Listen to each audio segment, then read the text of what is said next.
आप देख रहे हैं शेयर बाजार लाइव। 3 मेहमान हमारे साथ मौजूद हैं। जय ठक्कर हैं, प्रशांत बंसल हैं और गौरांग शाह हैं। गौरांग, आपके कमेंट्स लेना चाहूंगी मेटल स्टॉक्स पर। मेटल्स में एक जोरदार मजबूती थी और हो सकता है ये रुझान आज के सेशन में भी कंटिन्यू हो। नाल्को एक स्टॉक है जहां पर अर्निंग्स आए हैं, स्ट्रॉन्ग अर्निंग्स आए हैं, तो एक नाल्को पर तो आपका कमेंट चाहिए ही, लेकिन इसके अलावा भी मेटल्स में आपकी प्रिफर्ड चॉइस क्या है?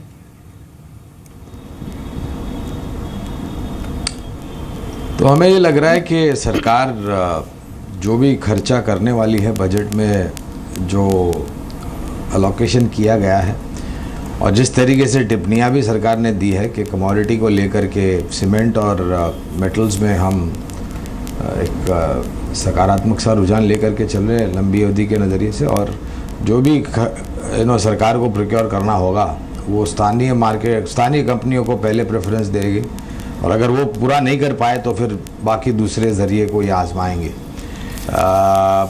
JSW स्टील, हिंडाल्को, वेदांता और JSPL, बट JSPL में थोड़े बहुत प्रश्न चिन्ह लगे हुए हैं कोलगेट को लेकर के, और वहाँ पर हम थोड़ा इंतज़ार करेंगे क्लैरिटी का। लेकिन as a preference I think Hindalco, Vedanta and JSW steel, ये 3 धातु क्षेत्र में पसंदगी होगी हमारी, और सीमेंट में ACC, UltraTech, Ambuja end of course Grasim if you will, और JK Lakshmi cement, Ramco cement, India cement, Majhauli कंपनियों में।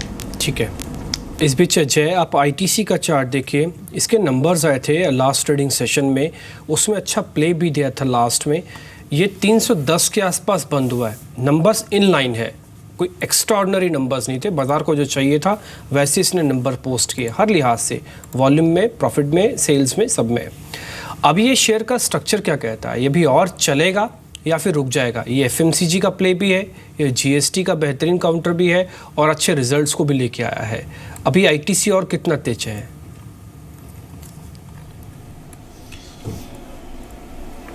डीपी ये स्टॉक अगर आप देखो तो इसकी हिस्ट्री और पिछले कुछ महीनों की तो इनफैक्ट डेफिनेटली एक अप ट्रेंड में रहा है, बट एक स्लो मूव रहा है। एक ऐसा नहीं है कि एक ब्रेकआउट या तो एक अप ट्रेंड में आने के बाद कंटिन्यूसली इसमें एक अप मूव देखने मिले। सो चलता है, कंसोलिडेट करता है एंड देन फिर से एक अप मूव देखने मिलता है। तो अब ये स्टॉक का एक रेजिस्टेंस है ऑन दी अपसाइड, करीबन 315 से लेकर 320 के बीच में एक क्लियरली रेजिस्टेंस है, और आई थिंक ये रेंज के ऊपर अगर वो निकलता है देन हमें 335 340 तक के लेवल्स ये सीरीज, जून सीरीज में देखने मिल सकता है। और एल्स मैं कहूँगा कि ऑन द लोअर साइड 300 ये एक अच्छा सपोर्ट है, ये बेस बन चुका है अभी स्टॉक के लिए। तो 300 से लेकर 315 ये एक रेंज है, इसमें से निकलना बहुत ही ज़रूरी है to gain further momentum towards 335 340। Ji Prashant, आपकी चॉइसेस क्या हैं अभी FMCG में? दीपाली, देखिए FMCG में हमारी चॉइसेस हैं ITC, हिंदुस्तान लीवर्स, ये 2 स्टॉक्स हैं जो हमारी क्लियर चॉइसेस हैं, और गोदरेज इंडस्ट्रीज़ को मिला लें। ITC के लिए हमारा एक बहुत पॉजिटिव व्यू है। ITC के बारे में जैसे आपने जैसे पूछा, ये एक ऐसा स्टॉक है जिसको हम बोलना चाहते हैं कि these are stocks for life. Warren Buffett एक टर्म यूज़ करते हैं जिसको बोला जाता है इकोनॉमिक मोट। तो ITC के पास एक इकोनॉमिक मोट है, विच मीन्स कि उनके बिजनेस में एंटर करने के लिए बहुत बड़े एंट्री बैरियर्स हैं। आज की डेट में सिगरेट कंपनीज एडवर्टाइज नहीं कर सकती हैं, जिसके कारण कोई भी एक नया प्लेयर आके उनके साथ compete नहीं कर सकता। तो एक बहुत बड़ा इकोनॉमिक मोट है। और दूसरा, अगर आप देखेंगे ITC हर 5-6 साल के अंदर डिविडेंड बोनस शेयर्स देता है। 2005 में बोनस दिया, 2010 में बोनस दिया, 2017 में फिर बोनस दिया। तो उन सबको देखते हुए ITC हमें एक बहुत अच्छा स्टॉक लगता है अगर आपको एक स्टॉक फॉर लाइफ रखना है। Otherwise ITC, Hindustan levers and Godrej industries हमारे टॉप पिक्स रहेंगे FMCGs के अंदर। ठीक है। इस बीच में सिंटेक्स डीमर्ज हो चुका है, अब इसकी कीमत 100, 125, 150 नहीं बल्कि 30 रुपये है, आप ये देख पा रहे हैं। और ये लास्ट ट्रेडिंग सेशन में 16% ऊपर भी था। इसका हमने लॉट साइज चेक किया, 7000 का लॉट है जो कि हमको अभी दिख रहा है एक्सचेंज पे, और ये 30 रुपये के हिसाब से मल्टीप्लाई कर रहे हैं इसको हम। ये एक बार एफएडो में इसका ट्रेड देखिए कितना समझ में आ रहा है आपको जय? जून सीरीज के अंदर क्या ये शेयर प्लस करने वाला है अभी?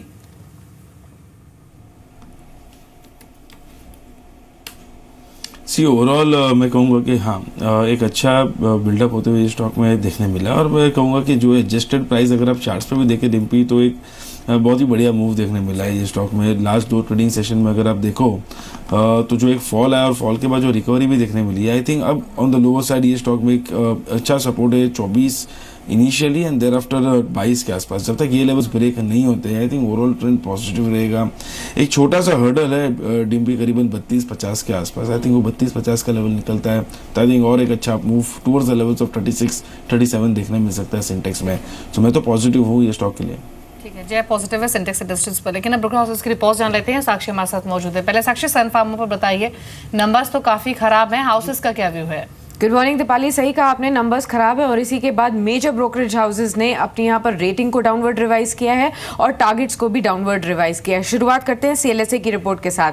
रेटिंग घटाकर यहाँ पर सेल की है, लक्ष्य को 860 से घटाकर सीधा शार्पली डाउनवर्ड्स 500 तक रिवाइज कर दिया है। यूएस की जो बिक्री है उसमें 25% तक की गिरावट काफी चौंकाने वाली रही है, ऐसा रिपोर्ट का मानना है। और Q4 के नतीजे कई सालों में देखा जाए तो काफी निराशाजनक और सबसे खराब ही आए हैं। इनफैक्ट डॉइश बैंक की अगर रिपोर्ट देखें तो यहाँ पर लक्ष्य 872 से उन्होंने घटाकर 591 किया है। उनका मानना है कि जो हलोल प्लांट की दिक्कतें हैं उन्हें सुलझाने में अभी भी देरी होगी और कमजोर गाइडेंस के चलते उन्होंने ये अनुमान घटाया है। FY 18 और 19 के लिए देखा जाए तो अनुमान में 26% तक की कटौती भी उन्होंने की है और यूएस बिक्री में जो गिरावट देखने को मिली है डेफिनेटली डिसअपॉइंटिंग है। सिटी की जो रिपोर्ट आई है उसमें भी उन्होंने लक्ष्य को डाउनवर्ड रिवाइज किया है, 890 से घटाकर 680 कर दिया है। अब FY 18 और 19 का जो अनुमान है उन्होंने 11.5% से 12.25% तक भी घटाया है और खासतौर पर यूएस में जो प्राइसिंग प्रेशर्स हैं वो अभी भी एक काफी बड़ा कंसर्निंग फैक्टर है। इसके अलावा लास्ट रिपोर्ट HSBC की है सन फार्मा पर, यहाँ पर भी उन्होंने टारगेट को 826 से घटाकर 721 किया है और सेल्स का जो अनुमान है FY 18 का उसे 19% तक घटाया है। ठीक है, सन फार्मा की ज़्यादातर ब्रोकिंग हाउसेस की रिपोर्ट्स हैं तो कोई भी रिपोर्ट सपोर्ट तो नहीं कर रही है, नंबर्स भी नहीं, रिपोर्ट्स भी नहीं, और अब तक जो टेक्निकल और एनालिस्ट का व्यू है फंडामेंटल का वो भी सपोर्ट नहीं कर रहा है। तो आज जल्दबाजी मत कीजिएगा कम से कम इस शेयर में उतरने के लिए। अच्छा, इसके अलावा साक्षी और कौन सी रिपोर्ट्स हैं? जी बिल्कुल डिम्पी, IGL पे नोम्यूरा ने अपनी रिपोर्ट जारी की है जिसमें उन्होंने बाय रेटिंग को बरकरार रखा है, लक्ष्य दिया है 1180 का। उनका मानना है जो अन्य एक्सपेंसेस रहे हैं उसकी वजह से कहीं ना कहीं रिजल्ट्स पर प्रेशर रहा है, लेकिन जो वॉल्यूम्स में 14% तक की ग्रोथ है वो अनुमान से बेहतर रही है। CLSA ने DLF पर एक रिपोर्ट निकाली है जिसमें सेल रेटिंग को बरकरार रखा है, लक्ष्य दिया है 136 का। FY 18 और 19 के लिए अनुमान को भी 8 से 12% तक घटाया है और उनका मानना है कमजोर प्री सेल्स और कैश फ्लो की दिक्कतें अभी भी जारी है। CLSA ने टेक महिंद्रा पर एक रिपोर्ट जारी की है जहां पर सेल रेटिंग को बरकरार रखा है, घटाकर लक्ष्य 380 कर दिया है। मार्जिन्स में अभी भी प्रेशर देखने को मिल सकता है। CLSA ने क्रॉम्पटन ग्रीव्स पर भी एक रिपोर्ट निकाली है जहां पर खरीदारी की सलाह को बरकरार रखा है, लक्ष्य दिया है 270 का। यहां पर Q4 में जो लाइटिंग और कंज्यूमर ड्यूरेबल सेगमेंट में मार्जिन इंप्रूवमेंट देखने को मिला है उसको लेकर पॉजिटिव है। आखिरी रिपोर्ट CLSA की तरफ से यहां पर HPCL पर है, सेल रेटिंग को यहां पर बरकरार रखा है, लक्ष्य दिया है 540 का। आगे आने वाले नतीजों में अभी भी कमजोरी जारी रह सकती है। ठीक है, शुक्रिया साक्षी आपका रिपोर्ट्स बताने के लिए। गौरांग, IGL और DLF पर आपका व्यू क्या है?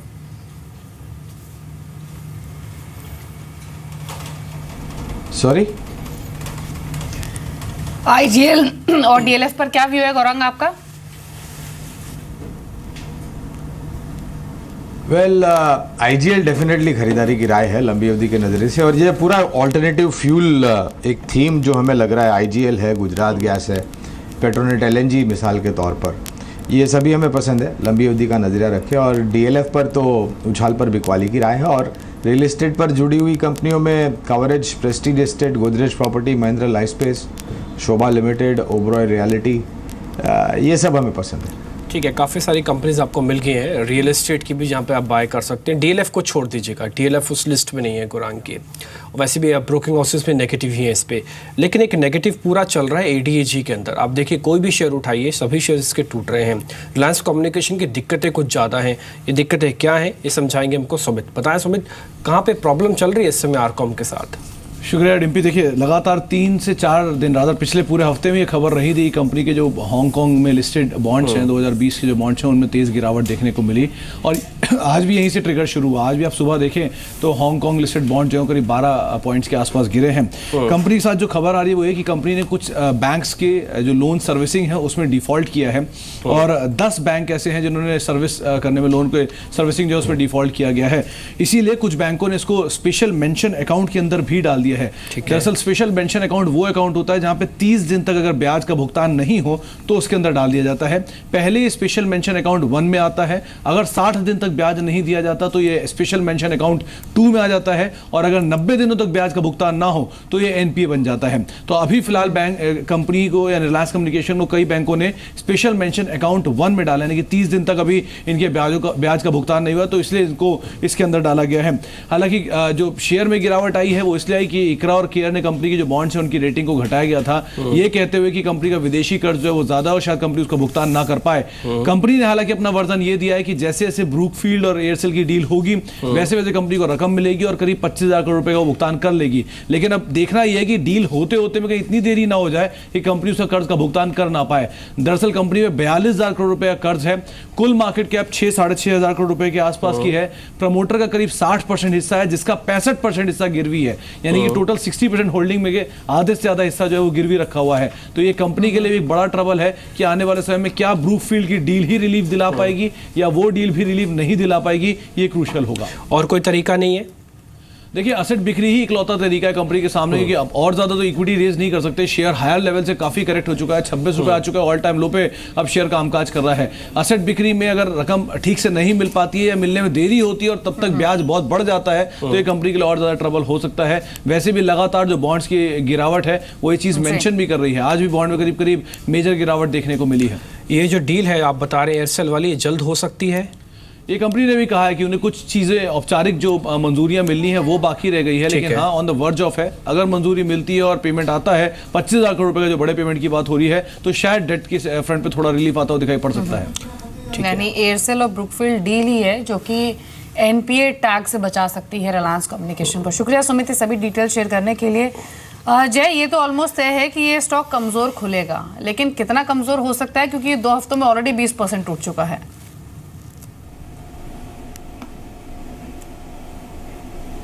आई थिंक एक अच्छा करेक्शन ये स्टॉक में अब देखने मिल चुका है हमें, तो आई डोंट थिंक यहाँ से एक इमीडिएट एक शार्प डाउनफॉल देखने मिलेगा। अगर थोड़ा बाउंस या कंसोलिडेशन देखने मिले और उसमें अगर वीकनेस देखने मिले देन आई थिंक फिर से एक डाउनवर्ड मोमेंटम स्टार्ट होते हुए नजर आ सकता है स्टॉक में। अदरवाइज आई थिंक एक बाउंस है तो कंसोलिडेशन के लिए अभी ये स्टॉक रेडी है। ठीक है, इसके अलावा 1-2 शेयर आपके सामने और रखते हैं। यहाँ पे एक अच्छा मोमेंटम था, आज क्या वो फिर से चलेंगे या नहीं? उसमें एक टाटा स्टील भी है। जय, एक बार इसका भी जरा चार्ट देखिए, टाटा स्टील के अंदर और कितनी बढ़त दिखती है आपको? 5% लास्ट सेशन में बढ़कर बंद हुआ था ये।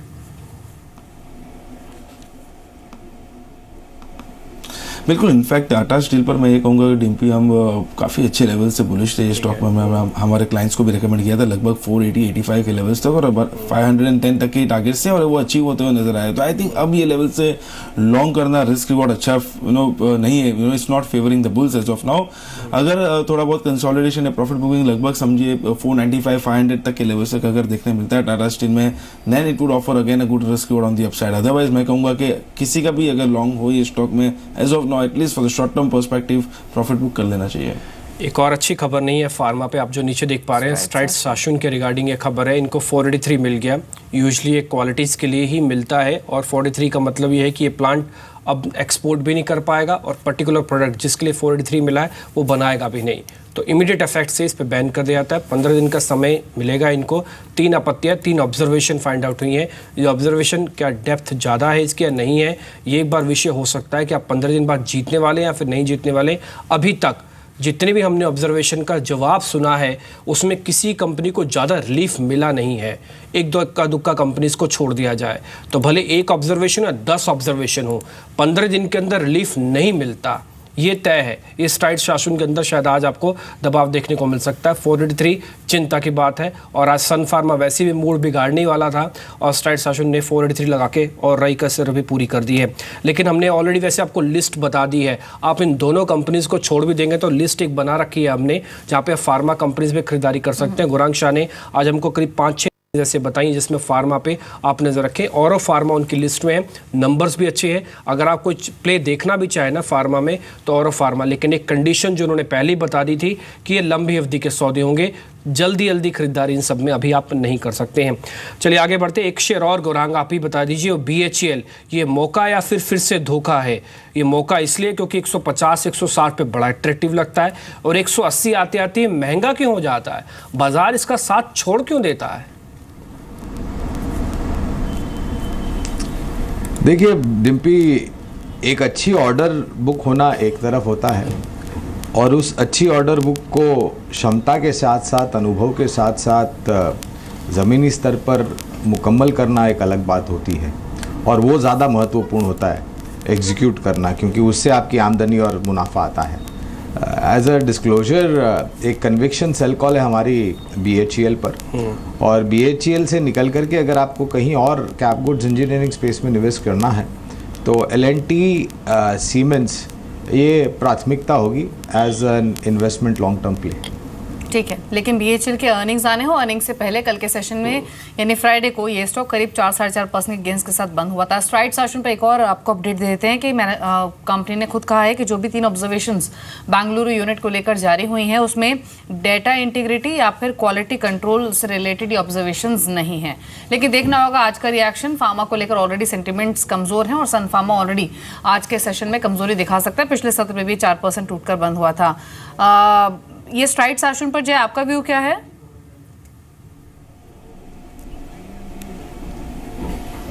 वेल ओवरऑल सी दीपाली, ये स्टॉक भी मुझे कुछ खास एज ऑफ नाउ यहाँ से एक अप मूव दिखा ऐसा लगता नहीं है। हालांकि ये स्टॉक में कुछ खास ऐसी गिरावट देखने भी नहीं मिली है compare to is peers, but I think see overall एक रेंज में रहा है ये stock since couple of months, and अभी उसके लोअर एंड से एक रिवर्सल देखने मिला है।